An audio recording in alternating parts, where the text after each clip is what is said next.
Você vai fazer um facelift ou uma blefaroplastia. A cirurgia está chegando, a ansiedade está lá em cima e você quer saber como se preparar para o seu procedimento? Para que toda a sua jornada de cirurgia seja segura, para ter uma recuperação tranquila e alcançar os melhores resultados estéticos da cirurgia, eu trouxe os 9 pontos essenciais na sua preparação para um facelift ou uma blefaroplastia.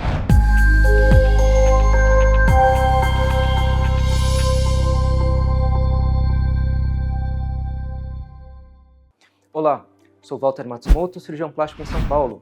Nesse vídeo eu vou trazer para vocês as dicas mais importantes para a sua preparação para um facelift ou para uma blefaroplastia. Facelift e blefaroplastia são as grandes cirurgias para o rejuvenescimento da face. E eu reuni as duas cirurgias nesse vídeo porque a preparação para ambas é muito parecida. Se você está pensando em fazer uma das duas cirurgias e já fez algum tratamento estético ou preenchimento na face, preste muita atenção à dica de número 8. Vamos às dicas. A primeira dica é a importância da consulta médica. Não encare a consulta como uma mera formalidade ou uma simples avaliação, pois ela é a melhor oportunidade para você aprender sobre a cirurgia e sobre todas as outras opções de tratamento para o envelhecimento da face e das pálpebras. Na consulta, você irá estabelecer uma relação de confiança com o cirurgião da sua escolha. Você e o cirurgião poderão conversar sobre as suas expectativas de resultado e se o facelift ou a blefaro atenderão às suas expectativas. Você poderá conhecer as diferentes técnicas de blefaro ou de facelift,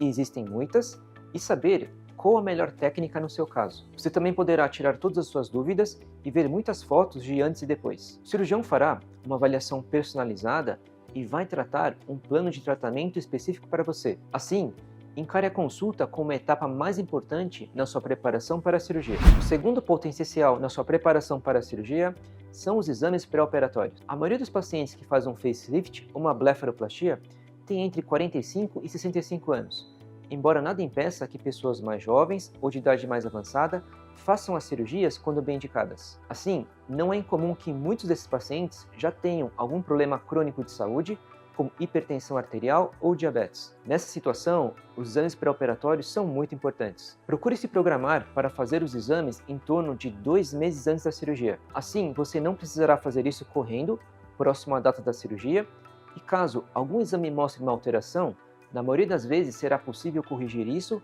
antes do dia do seu facelift ou blefaroplastia. O nosso terceiro ponto é a interrupção do tabagismo. O cigarro é uma grande preocupação, principalmente para o facelift. O tabagismo aumenta a chance de um problema de circulação sanguínea no local da cirurgia, com risco de necrose da pele da face, deiscência ou abertura dos pontos e uma cicatriz de má qualidade estética. Se você fuma, o ideal é interromper totalmente o cigarro 1 mês antes e 1 mês após o facelift ou a blefaroplastia. O nosso quarto ponto são alimentos e álcool. Não há restrições de alimentos antes da cirurgia. Procure ter uma dieta balanceada e sempre com a presença de proteínas para que você tenha uma boa cicatrização e uma recuperação tranquila no pós-operatório. Mas evite o consumo de bebidas alcoólicas por 7 dias antes da cirurgia e até 3 semanas após o facelift ou blefaroplastia.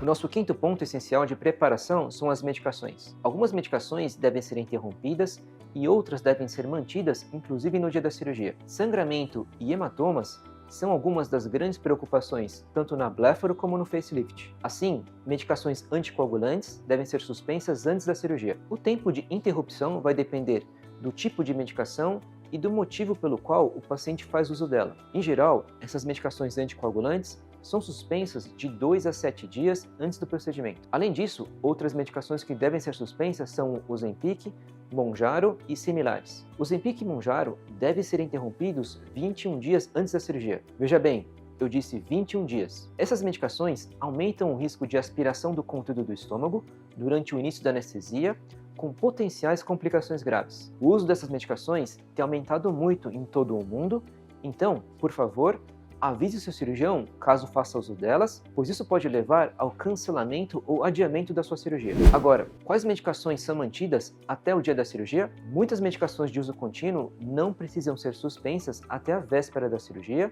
e podem ser retomadas logo após a alta. E eu costumo pedir para os pacientes tomarem as medicações para controle da hipertensão arterial até no próprio dia da cirurgia, para que a pressão sanguínea fique bem controlada durante todo o procedimento. Uma pressão muito alta e descontrolada pode levar a sangramentos e hematomas.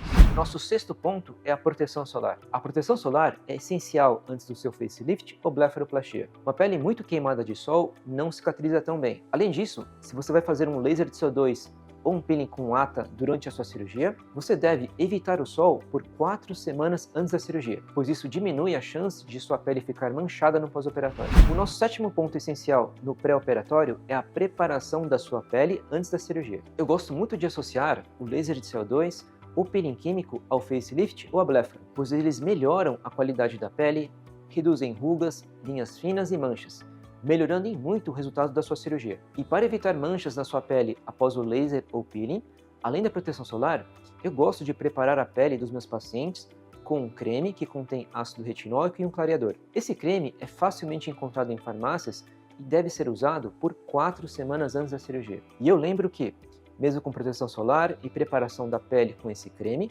alguns pacientes não podem fazer o laser ou o peeling, pois o risco de manchar a pele é muito alto, e essa avaliação será feita durante a consulta. Nesse vídeo, estou trazendo para você os 9 pontos essenciais na preparação para o seu facelift ou blefaroplastia. E se você está pronto ou pronta para dar o próximo passo e quer fazer uma dessas duas cirurgias, não espere mais. Clique no link da descrição para agendar uma consulta personalizada comigo e descubra como o facelift ou a blefaroplastia podem rejuvenescer a sua face. Eu estou aqui para ajudar você a alcançar os resultados que você deseja. Oitavo item.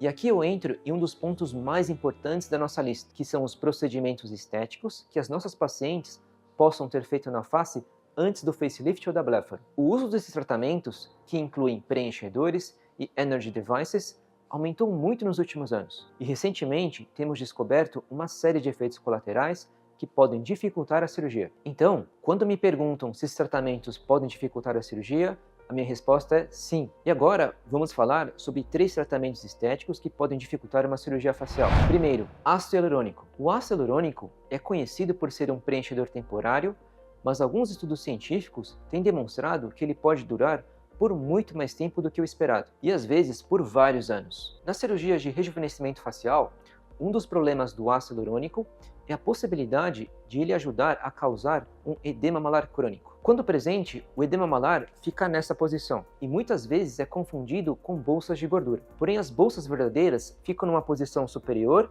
enquanto o edema malar fica mais embaixo. A presença do ácido hialurônico por si só e sem cirurgia pode causar o edema malar, mas alguns pacientes com esse preenchedor irão desenvolver o edema após uma blefaroplastia ou o edema prévio poderá piorar após a cirurgia. O edema malar é de difícil tratamento e muitas vezes não melhora até que o preenchedor seja dissolvido com uma substância chamada hialuronidase. Por isso, quando a paciente que vai fazer uma blefaro sabe que fez o preenchimento nas pálpebras ou já apresenta o edema malar, eu gosto de pedir um exame chamado ultrassom dermatológico da face antes da cirurgia. O ultrassom dermatológico é um exame de escolha para saber se a paciente tem substâncias de preenchimento na face, e esse exame é tão preciso que ele pode até sugerir que tipo de substância de preenchimento a paciente possui.